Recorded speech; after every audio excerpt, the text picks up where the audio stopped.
So, hi everyone! I-share ko lang pala itong nabili namin na plus size swimwear sa Orange Up.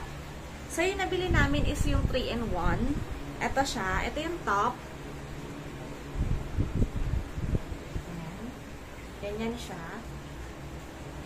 And then, ang kagandahan, meron siyang foam. May foam na siya. Ayan. Tsaka gusto ko rin yung tela niya. So, maroon yung napili kong color.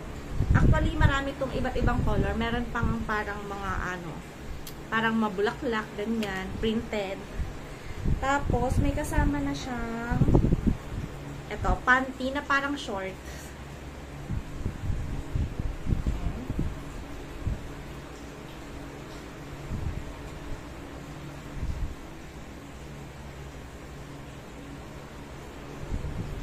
Maluwag siya.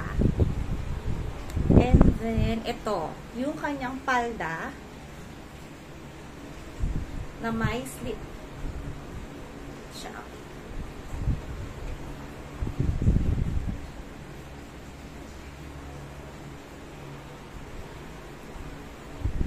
So, medyo nahirapan talaga akong maghanap ng plus size na swimwear or yung pwedeng pang beachwear. Nagpunta na kami sa Baclaran. Wala akong makita na pang plus size. So, talagang sa Orange Up na lang kami naghanap ng kakasya. Tapos, minessage namin yung seller kung kasya pa siya sa kagaya ko. Kasi ako ay 80 kilos. Actually, 80 plus pa nga eh. Tapos, yung height ko lang is 5 to 5'1 lang. Ang tawa ko talaga. So, mahirap talaga maghanap ng mga swimwear na kakasya sa akin. So, ayan. Ipapakita ko yung video sa inyo na sinukat ko na siya. So, ayan guys, ganyan kapag whole body, yung pagkaka-video ko sa whole body. And makita nyo nga sa likod, nilagyan pa namin ng sipit. Kasi parang medyo maluwag yung top. Bala ko siyang i-adjust or tahian. O, diba? Ganyan ako kataba, pero kasya sa akin. So, okay na rin.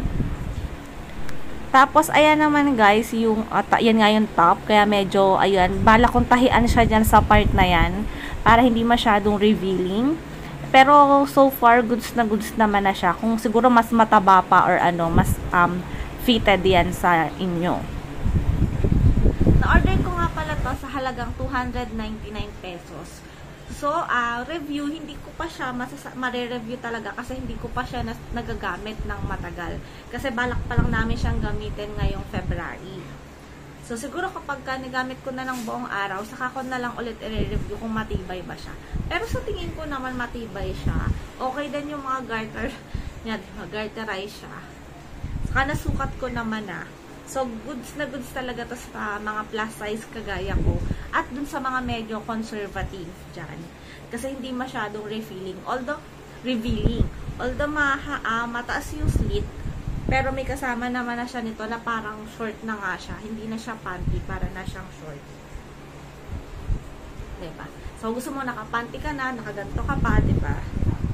Tapos, dahil pandak nga ako, pwede nang hindi kita yung chan ko. Pero kung matatangkad kayo, mas matangkad kayo kaysa sa akin, goods na goods din to para sa inyo. So, ayun. Saka ko na lang ulit ito re-review kapag nagamit ko na ng mas matagal.